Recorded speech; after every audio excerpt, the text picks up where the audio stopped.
Bom, meus irmãos, bom dia.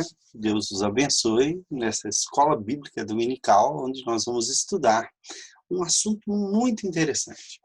Eu quero analisar a trajetória de dois personagens bíblicos e fazendo a partir da seguinte pergunta.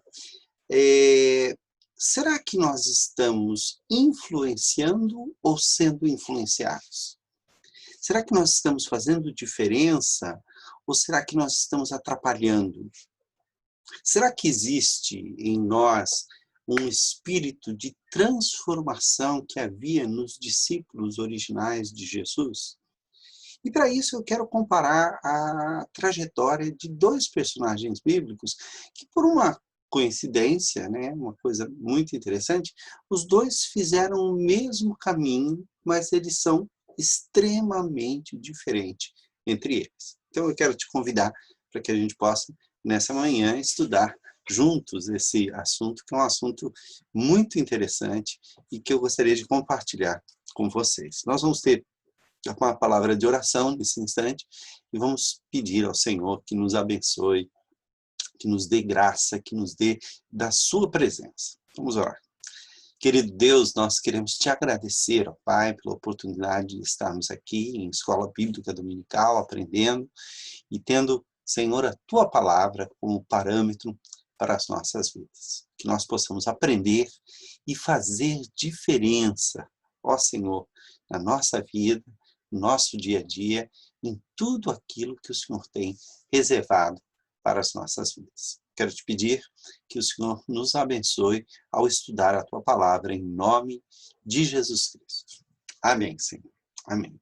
Queridos irmãos, então olha só, nós vamos trabalhar aqui com um PowerPoint que vai trabalhar com o seguinte tema. Deixa eu só colocar para vocês aqui este PowerPoint e a gente poder compartilhar essa tela aqui para que vocês também possam acompanhar juntamente comigo, né? Vocês sabem a diferença entre um termômetro e um termostato? Bom, o termômetro, ele mede a temperatura do ambiente. Então, a função dele é, você coloca ele vai dizer qual é a temperatura que está no ambiente. Então, nós podemos dizer que o termômetro se muda e se transforma à medida em que ele muda de ambiente. Então, se ele vai para um ambiente quente, ele vai indicar uma temperatura quente.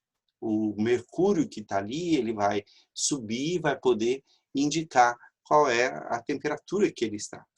Mas ele não tem o poder de mudar a temperatura.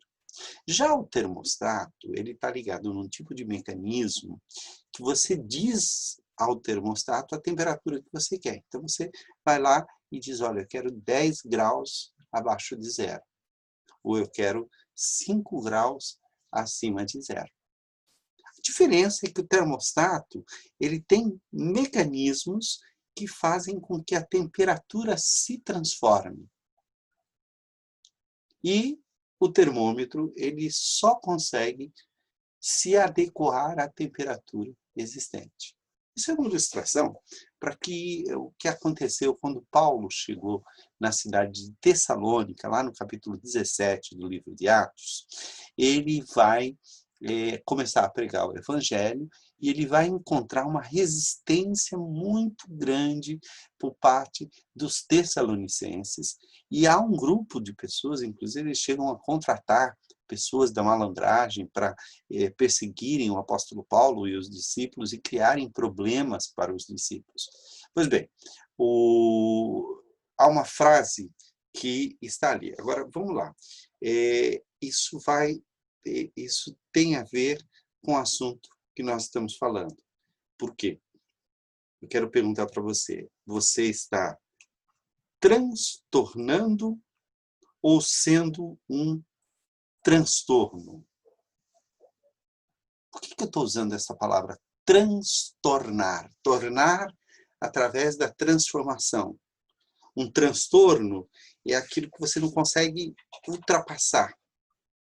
Olha o que diz aqui o que os tessalonicenses disseram às autoridades lá de Tessalônica a respeito do apóstolo Paulo e dos seus companheiros de viagem.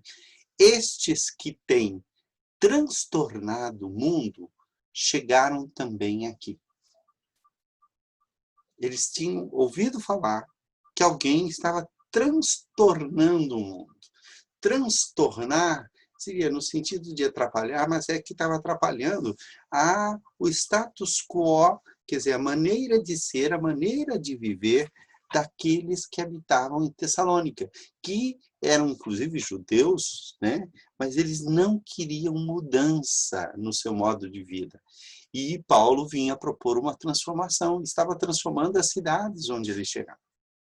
E eu quero começar a conversar com vocês sobre esses personagens aqui. Olha, esses que têm transtornado o mundo chegaram também aqui. Houve um filme, acho que da década de 80, ficou muito famoso, e o nome do filme em português era... como é que era? Era Vivendo a Vida... Vivendo a Vida... Puxa vida, fugiu agora. Vivendo a vida numa boa, vivendo a vida de um jeito. E havia dois amigos, né? Um deles é esse aqui, o outro é representado pelo outro personagem que vai aparecer nessa história. Essa cena aqui é icônica, porque eles resolvem tirar um dia de folga da escola, e o Phelps, que é justamente o personagem, né? O nome em inglês é o Dia de Folga de Phelps, né? Então, vivendo a vida adoidado, é isso mesmo, é vivendo a vida adoidado. Todo lugar que ele chega, ele muda o lugar. Ele faz todo mundo fazer do jeito que ele quer. Ele tem uma capacidade de convencimento, de transformação, que ele muda. E eles resolvem ir para o centro da cidade, e está havendo uma parada no centro da cidade, e essa é a namorada dele, né? Esse é o melhor amigo dele, e eles estão comentando sobre o Phelps, que é justamente esse personagem que onde ele chega, ele transtorna, né? E depois nós vamos ver, né? A minha questão não é se ele transtorna positivamente ou não, mas ele vive a vida, né, de um jeito que ele influencia muito mais do que ele é influenciado. Ele é uma influência na vida do seu. Se é uma boa influência ou não, essa é outra questão. A questão é que nós somos chamados para ser como o apóstolo Paulo, para transtornar o mundo. Vamos dar uma olhada aqui, eu espero que eles não cortem a minha apresentação aqui no YouTube, mas vamos ver, porque esse filme ficou famoso.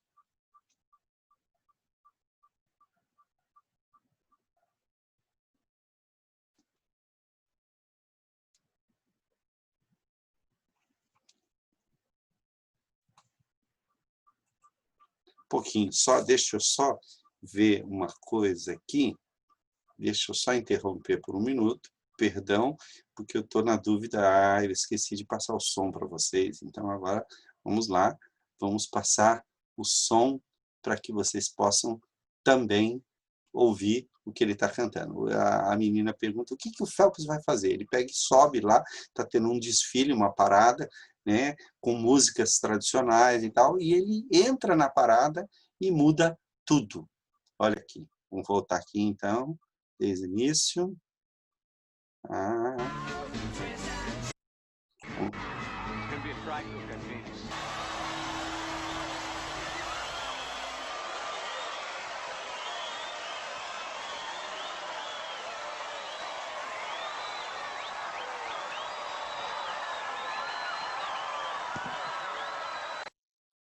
Bom, essa cena ficou famosa, né? Nós sabemos que essa cena fica famosa justamente porque o Phelps, ele consegue mudar as coisas, ele consegue influenciar. Então, nós temos dois personagens bíblicos que eu gostaria de contar a história para vocês. Um deles é o apóstolo Paulo, de quem se falou, né? Os homens que estão transtornando o mundo, chegaram até nós.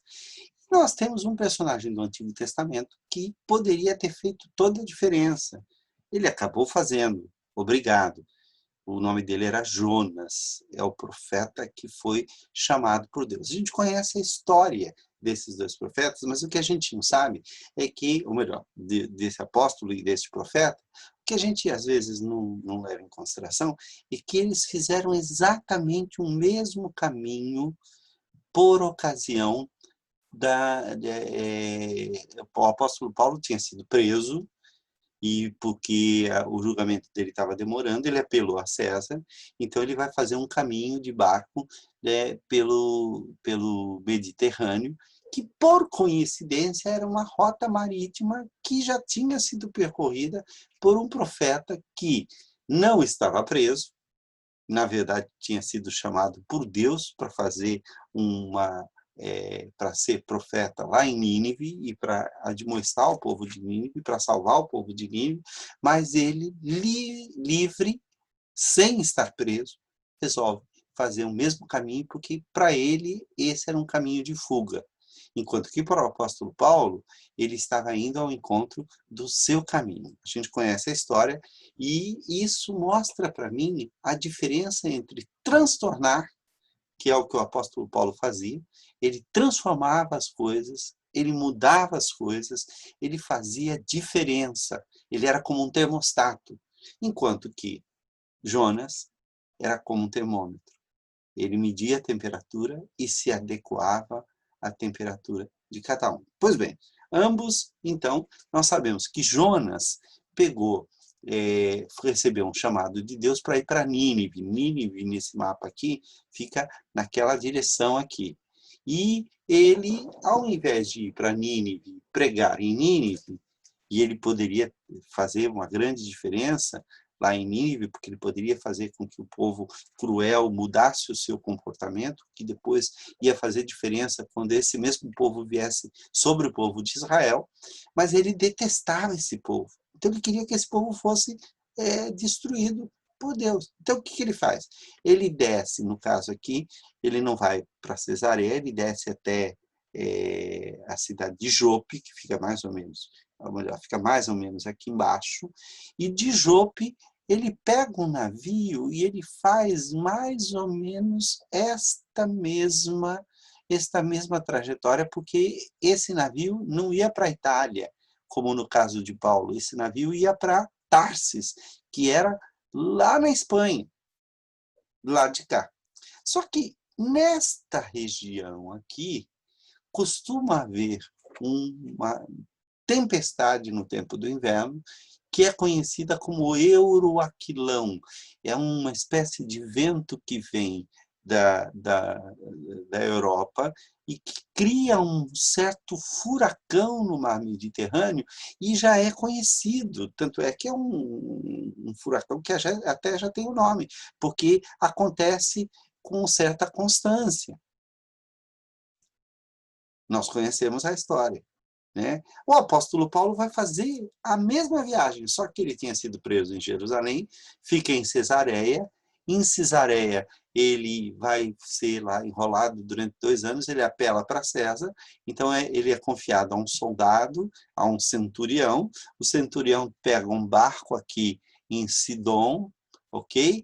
Dali eles vão até Antioquia, da Antioquia da Síria, eles vão até essa região aqui de Tira e passa por aqui, vem para a ilha de Creta, e aqui na ilha de Creta o apóstolo Paulo percebe que já está havendo uma mudança no tempo e ele aconselha, ele fala, é melhor a gente ficar por aqui.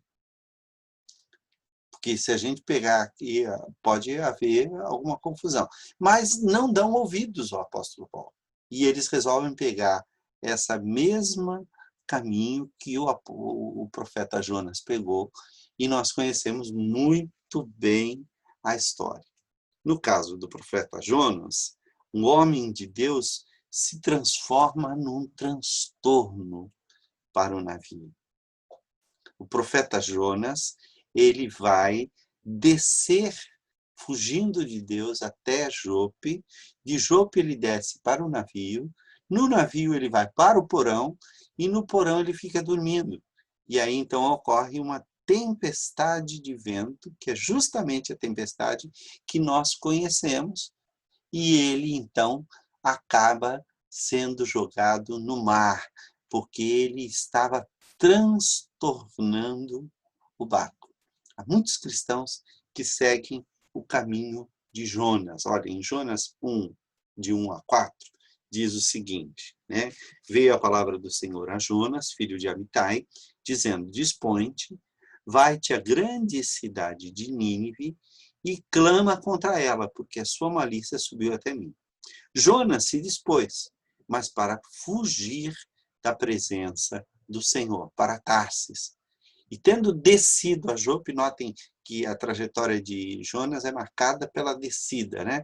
Tendo descido a Jope, achou um navio que ia para Tarsis, pagou, pois, a sua passagem, embarcou, então ele foi para dentro do navio, desceu mais do porto para o navio, para ir com eles para Tarsis, para longe da presença do Senhor. E de lá, ele ainda desceu mais, foi para o porão. E do porão, ele teve que ser jogado no mar e foi para as profundezas da terra. Mas o Senhor lançou sobre o mar um forte vento e fez-se no mar uma grande tempestade. E o navio estava a ponto de se despedaçar. Houve até uma coisa interessante, porque o navio, todos no navio começaram a ver que a tempestade era muito grave, era muito séria, começaram a jogar as coisas no mar, começaram a jogar até a armação do navio, porque eles estavam com medo de que o navio fosse levado e fosse jogado contra as pedras ou contra a areia que ficava no norte no norte da África, lá na região de Sirtis, que é justamente ali, por aquele lugar. E então eles começam a cada um a clamar ao seu próprio Deus.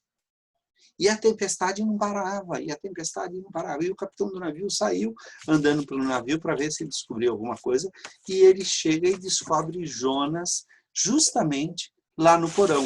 E ele diz uma coisa para Jonas, uma coisa interessante. Notem, Jonas era profeta de Deus, e já tinha atuado como profeta em outras ocasiões. Já tinha feito a vontade de Deus em outras ocasiões, mas dessa ocasião ele resolveu não fazer a vontade de Deus. E aí ele chega e encontra Jonas lá e diz, escuta, você é o único ateu aqui entre nós?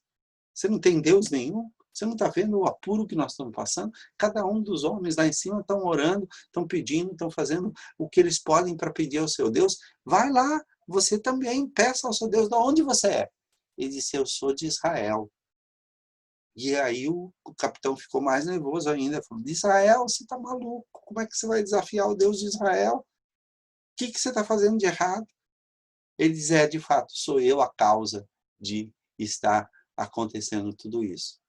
E aí ele diz aos marinheiros, a única coisa que vocês podem fazer para se livrar dessa tempestade é me jogar no mar. Os próprios viajantes, eles ficam tão angustiados com essa história que eles fazem de tudo, eles não querem jogar, eles não querem matar um profeta de Deus. Mas não tem jeito. Ele tem que ser lançado no mar. Quando ele é lançado no mar, aí então a tempestade acalma. Na verdade, Jonas era um transtorno para aquele navio.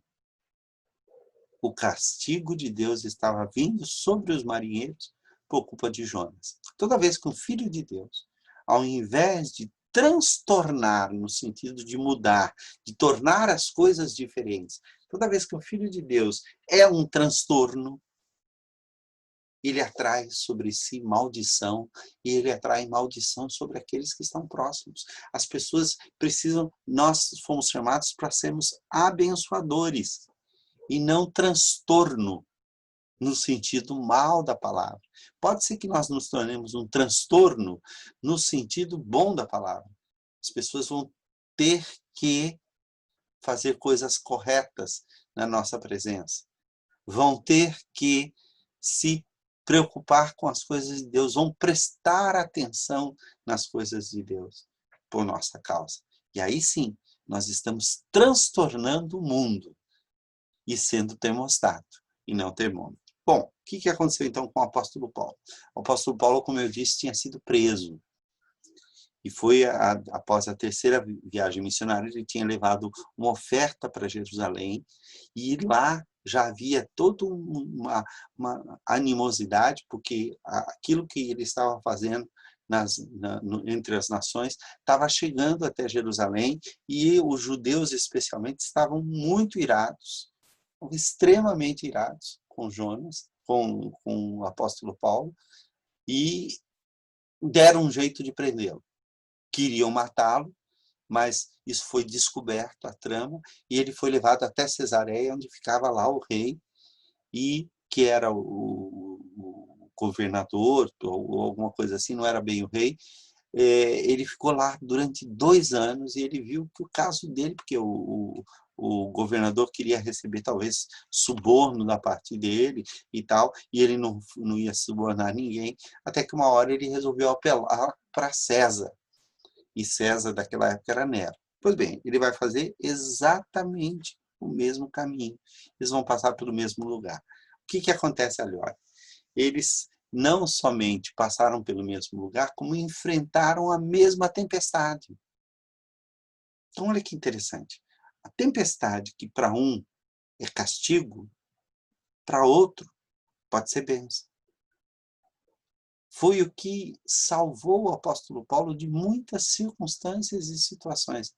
O texto de Atos 27, a partir do versículo 9, nós temos ali um transtorno na viagem. Olha só, depois de muito tempo, tendo se tornado a navegação perigosa e já passado o tempo do dia do jejum, admoestava-os Paulo. Então, notem, um prisioneiro que admoesta o capitão de um navio. Eram 270 pessoas que estavam dentro daquele navio. O centurião, que era responsável com seus soldados pela guarda de Paulo, é porque ele já ganhou o direito de ser ouvido. Ele não era como o Jonas, que foi se esconder no porão. Não, ele participava, dizendo-lhe: senhores, vejo que a viagem vai ser trabalhosa, com dano e muito prejuízo, não só da carga do navio, mas também da nossa vida. Mas o centurião dava mais crédito ao piloto e ao mestre do navio do que ao que Paulo dizia. Não sendo o porto próprio para invernar, a maioria deles era de opinião que partissem dali para ver se podiam chegar a Fenice e aí passar o inverno, visto ser o porto de Creta, o qual olhava para o nordeste e para o sudeste, era um lugar mais tranquilo, e eles queriam chegar, mas o apóstolo Paulo começou a perceber que a viagem não ia dar certo. O que ele fez? Soprando brandamente o vento sul, e pensando eles ter alcançado o que desejavam, levantaram âncoras e foram costeando mais de perto a ilha de Creta. Entretanto, não muito depois, desencadeou-se do lado da ilha um tufão de vento chamado Euro, da Europa, Aquilão, que significa a agulha ou a lança da Europa. Por isso, essa tempestade é tão famosa. E sendo o navio arrastado com violência, sem poder resistir ao vento, cessamos a manobra e nos fomos deixando levar. Quer dizer, quem está com Paulo aqui já entrou no trabalho, todo mundo trabalhando para tentar salvar o navio. Olha a diferença de Jonas. Como é que a gente se torna um transtorno? Normalmente, ficando no caminho ou não fazendo nada, não ajudando. Quando a gente não faz o que deve fazer, a gente vira um transtorno. Mas quando a gente vai e participa do esforço comum, do esforço de todos, quando a gente se envolve com o mundo que a gente vive, mas não se deixando misturar com o mundo, mas para transformar e salvar o mundo, nós estamos transtornando o mundo do jeito certo, que é transformando o mundo com a presença de Jesus Cristo.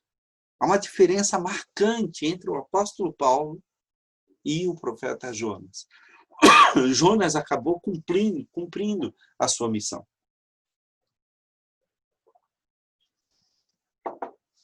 Deus fez com que ele fosse engolido por um peixe, depois ele foi jogado numa praia, ele teve que refazer o caminho todo, porque muita gente pensa que ele foi jogado na praia de Nínive, mas não tem praia em Nínive.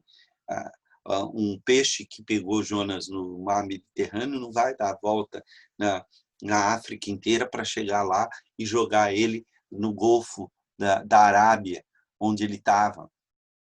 Não tem como fazer isso. Ele foi jogado, na verdade, numa praia muito longe de onde ele deveria estar. Então ele agora vai ter que fazer todo o caminho de volta.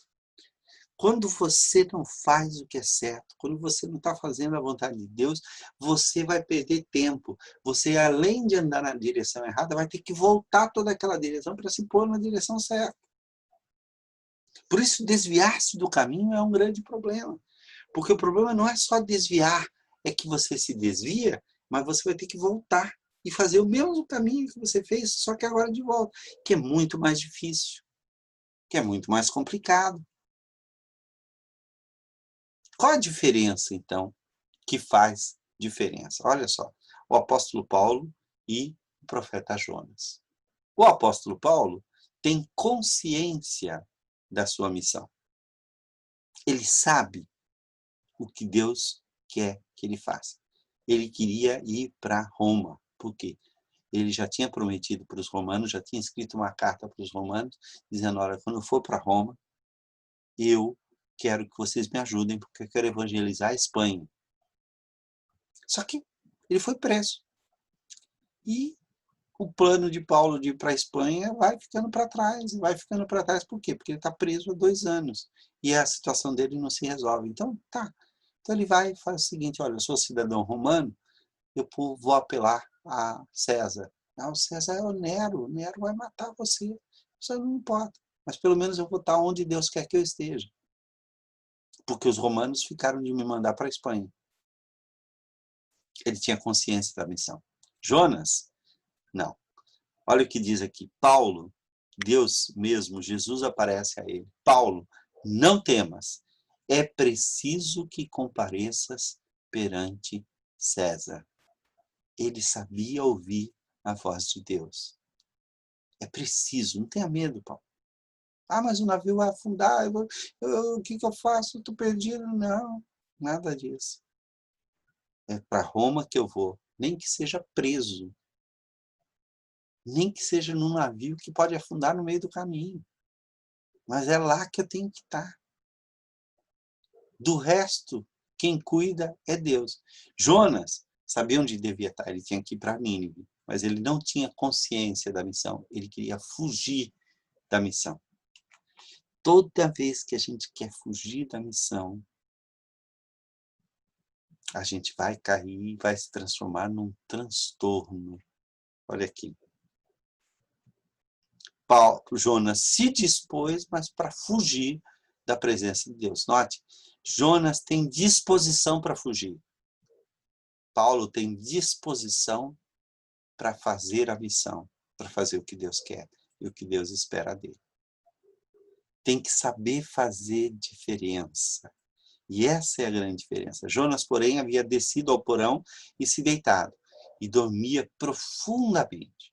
Chegou-se a ele o mestre do navio e lhe disse, que se passa contigo? Agarrado no sono.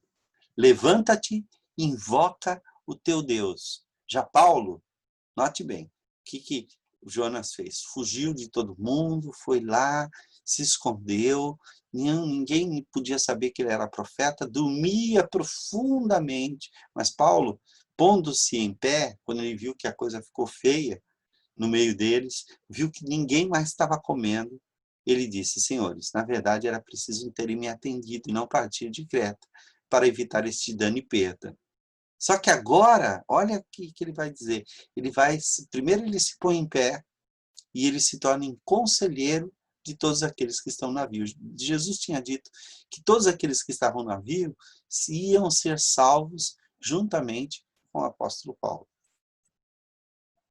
Um transtorno espiritual, olha só.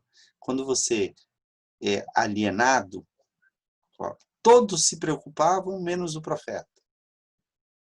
Jonas, porém, havia descido ao porão e se deitado e dormia profundamente. Quando você tem uma espiritualidade baixa, olha a diferença aqui, ó. Todos oram, menos o profeta. Ele era mais pagão do que os pagãos. Levanta-te, invoca o teu Deus. Talvez assim esse Deus se lembre de nós, para que não pereçamos.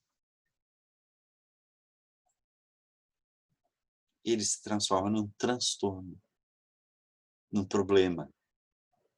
A sua presença no barco provoca a ira de Deus.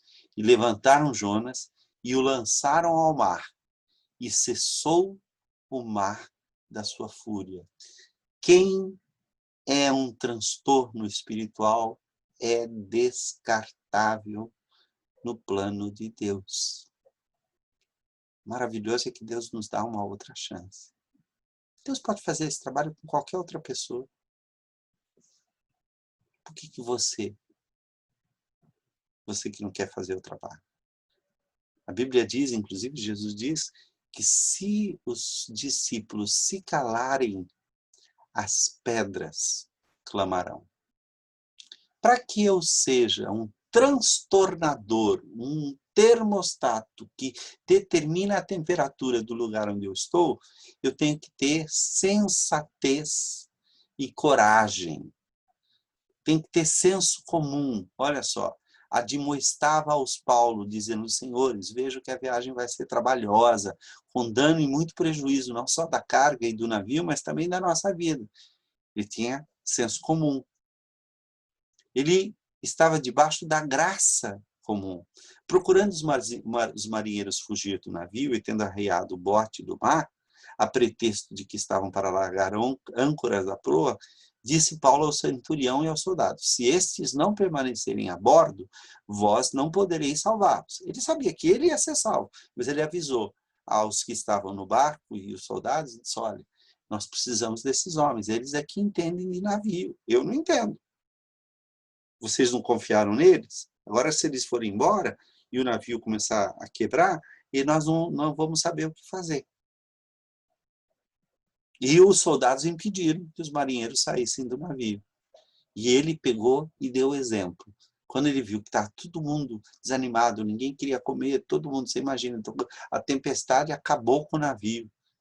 Eles estavam encalhados, eles viram que eles iam, o navio daqui a pouco ia começar a se desfazer. Sabe o que Paulo fez? Olha aqui. Tendo dito isto, tomando um pão, deu graças a Deus na presença de todos e depois de partir começou a comer. Todos cobraram ânimo e se puseram também a comer. Ninguém, todos sabem da admiração que eu tenho por uma menina paquistanesa que enfrentou soldados talibãs e que, para poder estudar, que ela queria que ela e as amigas dela pudessem estudar, era proibido pelos talibãs, ela enfrentou esses talibãs. Esse vídeo que eu vou mostrar para vocês é um vídeo de antes, quando ela foi à ONU. Depois disso, ela ainda ganhou o Prêmio Nobel da Paz. O nome dessa moça é Malala. Essa Malala é essa menina aqui, ó. No dia em que completou 16 anos, a paquistanesa Malala Yousafzai discursou diante de uma plateia de líderes e jovens de todo o mundo na ONU.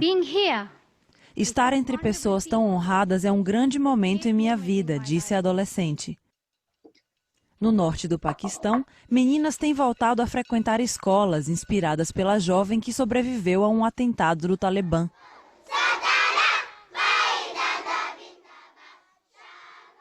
Professores locais dizem que durante o primeiro mês após o ataque a Malala, que levou um tiro no rosto dentro de um ônibus escolar em 2012, muitas famílias mantiveram suas filhas dentro de casa.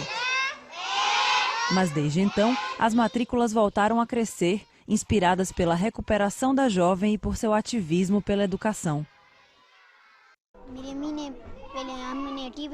Taslim, de 10 anos, disse que quer ser policial quando crescer. Minha mãe viu o que aconteceu com Malala pela TV. Isso a fez pensar e ela decidiu que suas filhas também deveriam ir para a escola e ter uma boa educação, diz ela. As meninas que estavam presas em casa terão a chance de aprender. Mas muitas crianças no Paquistão continuam fora das salas de aula. Em seu discurso, Malala pediu que políticos ajam para garantir que todas as crianças exerçam o direito de ir à escola. Ela disse ainda que os extremistas temem os livros e temem também as mulheres. Uma criança, um professor, um livro e uma caneta podem mudar o mundo, afirmou.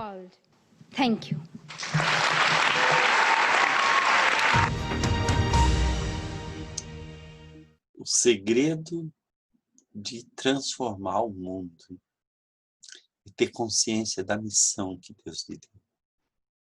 Saber que Deus está do teu lado. É tomar iniciativa. É ser sensato ou sensata. Ter coragem. Como a Malala. Malala é um exemplo para mim. É uma moça, uma menina extraordinária. Hoje ela está com quase 20 anos. E ainda é uma mulher, e já é, na verdade, uma mulher que é ouvida pelos líderes do mundo inteiro. Por quê? Porque ao invés de ser um transtorno, ela aprendeu o segredo de transtornar. Olha aqui. Ser um termômetro, como Jonas, ou ser um termostato. Se você é um termômetro, você vai ser um transtorno. Você vai ser massa de manobra. Pode ser dispensado, mas se você é um termostato, se você determina a temperatura que as coisas vão estar, você então vai transtornar, vai transformar, vai fazer com que as coisas aconteçam do jeito que devem acontecer. Você vai ser massa crítica e não massa de manobra. Massa crítica é aquele número de pessoas suficiente para fazer uma mudança. Vai fazer diferença, ao invés de ser dispensável. E por último, vai ser necessário. Pessoas assim são necessárias. Nós estamos precisando de gente assim na igreja. Nós estamos precisando de gente assim no mundo.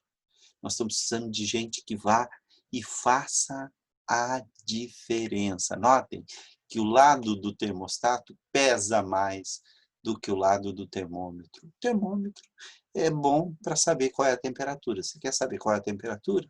Olha para o termômetro. Mas se você quer mudar a temperatura, você tem que instalar um termostato e fazer com que a temperatura chegue aonde você quer. E aí? Você é um termômetro ou um termostato?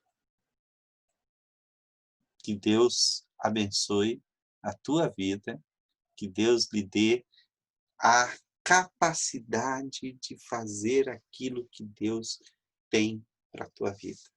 Descubra qual é a tua missão. Descubra para o que Deus te chamou. Engaje-se na missão, como o apóstolo Paulo. Engaje-se na missão, não fuja como o profeta Jonas. No fim, Jonas foi para Nínive. Ele foi o pregador mais desanimado do mundo. Ele não queria que as pessoas se convertessem. Deus deu a ele sucesso. Deus vai fazer a obra comigo ou sem mim. Vai fazer a obra com você ou sem você. Não é melhor fazer parte do plano de Deus e ser abençoado e ser um transformador de vidas, um transtornador de ambientes, alguém que vai realmente fazer diferença na vida das pessoas? Que Deus te abençoe e que a tua vida seja uma grande bênção e não um grande transtorno. Que Deus te abençoe, em nome de Jesus.